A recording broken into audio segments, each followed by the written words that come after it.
Well, ladies and gentlemen, I have the high honor and distinct privilege of presenting to you the first episode of the 2020 edition of 5 Minutes with Marty, the weekly podcast where I discuss all the hot topics in a span of 5 minutes. Well, all these hot topics I'm going to talk about right now that I know I have a lot of time for, I will talk about first. Then if we have some time, I got some additional stories I want to talk about related to silly season, as well as the entry list for the Daytona 500.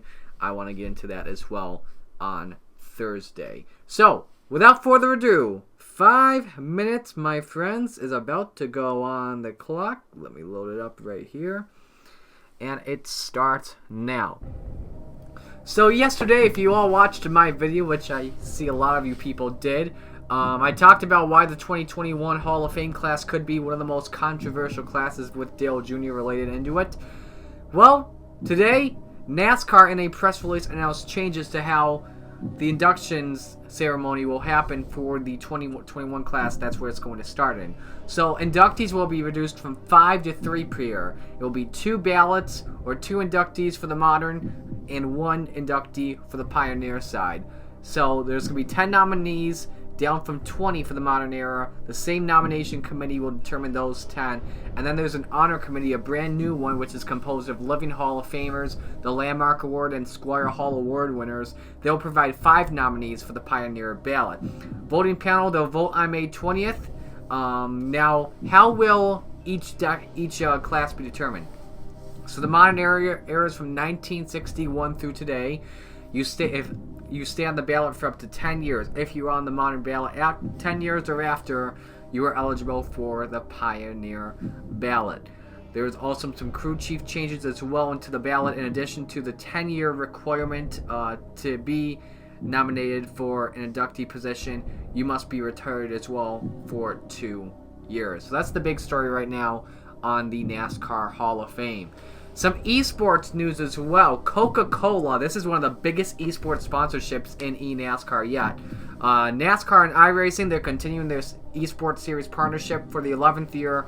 They will have Coca-Cola sponsoring the series in the next few years. And this is big for the eNASCAR Coca-Cola iRacing series because fans know what Coca-Cola is. Everyone does. The official beverage of NASCAR, one of the premier partners for the NASCAR Cup Series. This season, you know it more than you know what peak is. No offense to the peak people. Definitely. But there are some changes as well. There's a $300,000 prize pool, including the winner getting $100,000 and 6 races televised on NBCSN during the iRacing playoffs. And this is, I believe, the biggest purse that we've seen in an eNASCAR series.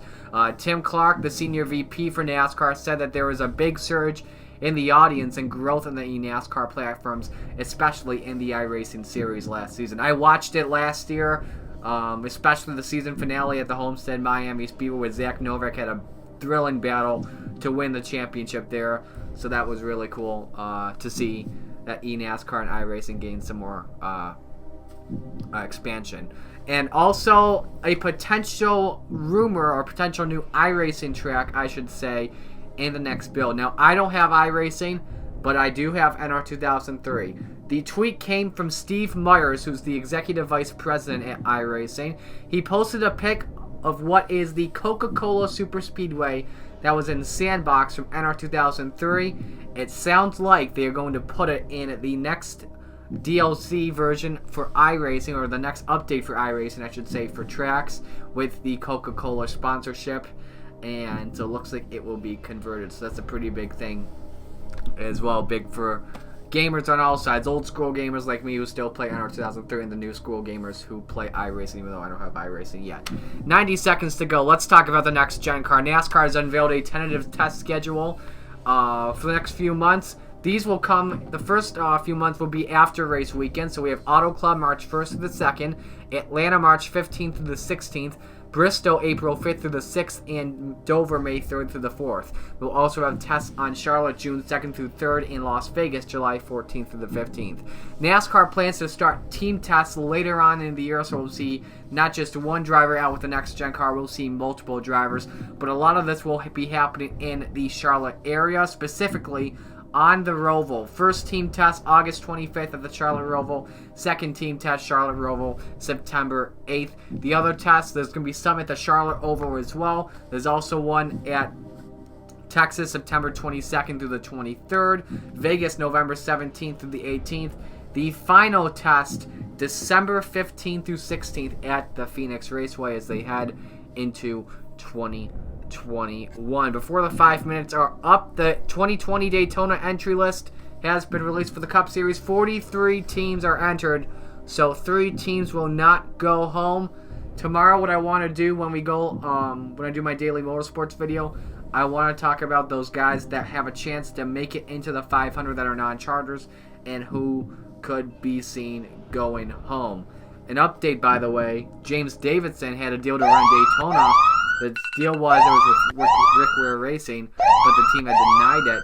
But right now, he is not on the preliminary entry list at the moment.